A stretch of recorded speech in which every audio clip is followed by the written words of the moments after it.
We still don't believe it. It just can't be. To his car. He looks clean cut.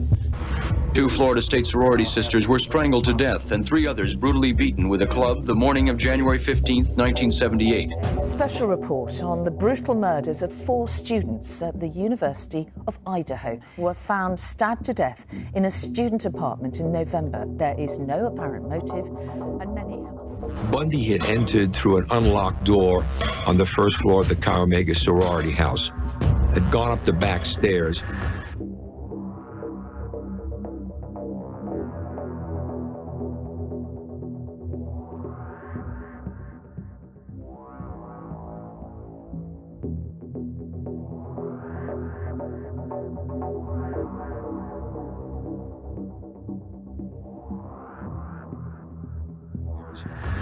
I woke up to being attacked.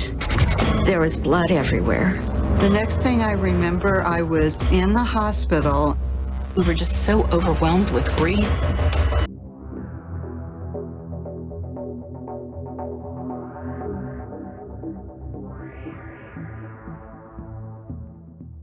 So I can already see a lot of similarities between Ted Bundy's case and Bryan Kohberger's, and the way that they, types of people they targeted, and the entering of the home, and it being a sorority house and being open, and the girls just feeling comfortable. Say your name's Ted and you've got a Volkswagen. And of course they were teasing and laughing about it because he was the boy next door. And he drove a Volkswagen. And the similarities were enough to make his friends wonder. One of the articles in the paper said that he drove a bronze Volkswagen. We went to a payphone and I called and asked them for sure it was a bronze, and they said yes, and that was a relief because Ted's Volkswagen was tan. Oh boy, so we have Ted's Volkswagen being reported as bronze, and he had a tan one, and then we have the infamous white Elantra. The wrong year. Is it the wrong year? Does it have a sunroof? Does it not have a sunroof? All these things, so similar. So were there some tricks going on to fool investigators with the white Elantra? Now let's get into the trial part of Ted Bundy.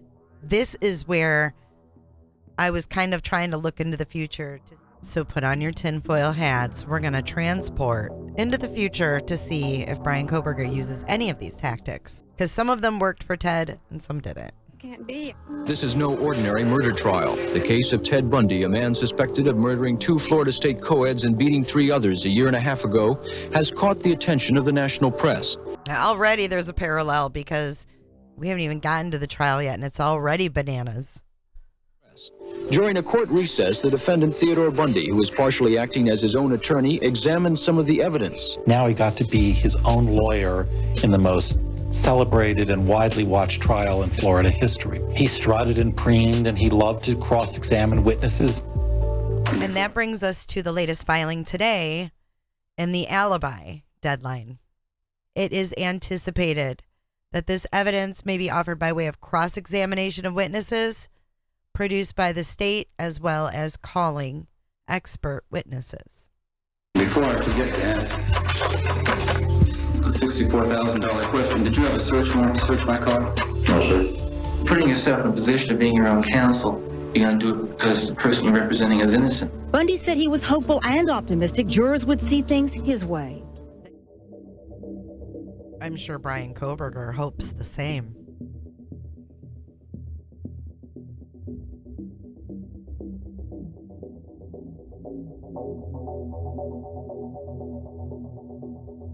Bundy said he was hopeful and optimistic jurors would see things his way. They did not.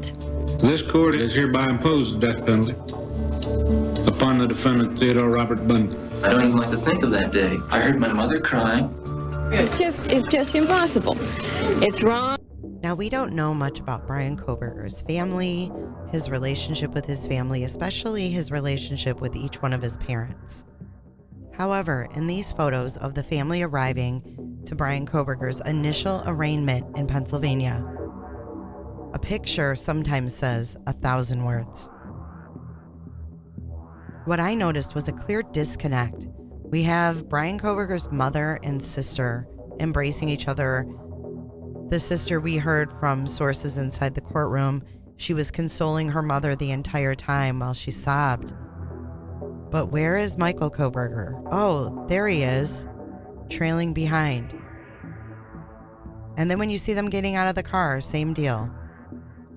We know they had money problems, couple bankruptcies, I believe. But this is all we have to go on.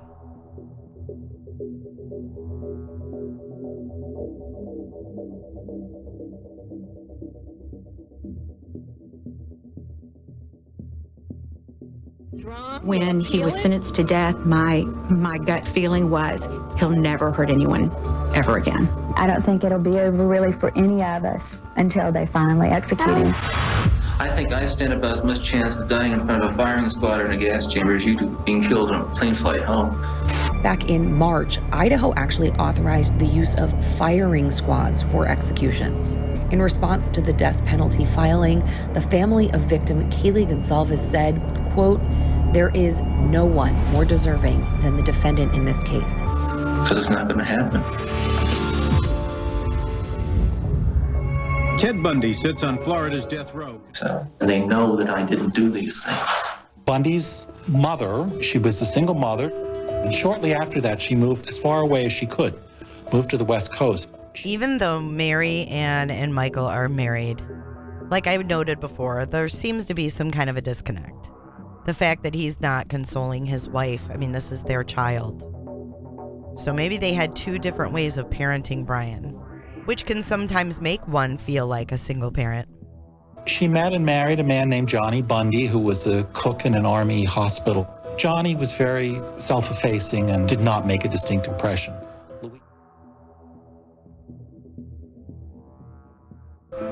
You might say my pride and joy. Our relationship was always very special. Did all the things that most boys like to do. He graduated high school, 65, with about a B.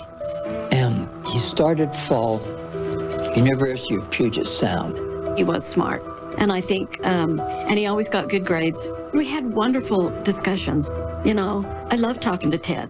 Now, Bryan Kohberger's upbringing might be a little different than Ted Bundy's, as that he basically flew under the radar for most of his life. He was described as awkward, unlike Ted, and a regular Joe with a dead stare.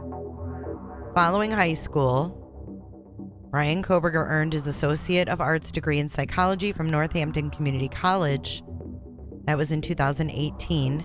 He continued his studies at DeSales University, where he graduated in 2020 with a bachelor's in psychology and a master's in criminal justice. He wasn't a bad student, however. An associate professor at DeSales who taught Mr. Kohberger described him as a great writer and a brilliant student. She also said that in her 10 years of teaching, she has only recommended 2 students to the PhD program, and he was one of them. He was one of my best students ever. Everyone is in shock over this, is what she told the Daily Mail. And then after Bryan's graduation from DeSales, he left Pennsylvania, went across the whole country to pursue a PhD at Washington State University, where he was also a teaching assistant before getting fired and creeping people out. And he doesn't sound like he was very pleasant to talk to. Seems like he was argumentative and always had to be right. So there's some stark differences between he and Ted. A bachelor's degree in psychology. He had worked in some campaigns. People liked him. He had pretty good street cred in some pretty legitimate circles. Well, I don't know how much street cred Bryan Kohberger had or has.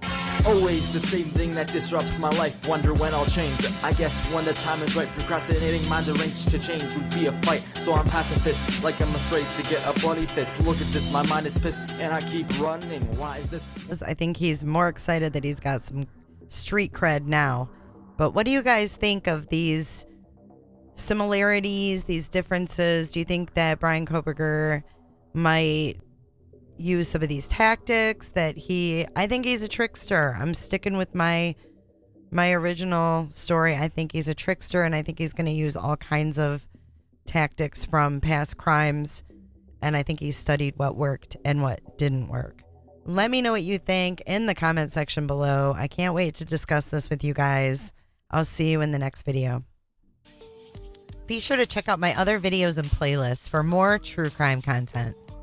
And if that's not enough, you can join our Patreon. Don't have a tinfoil hat? It's okay. We'll make you one. It's that easy.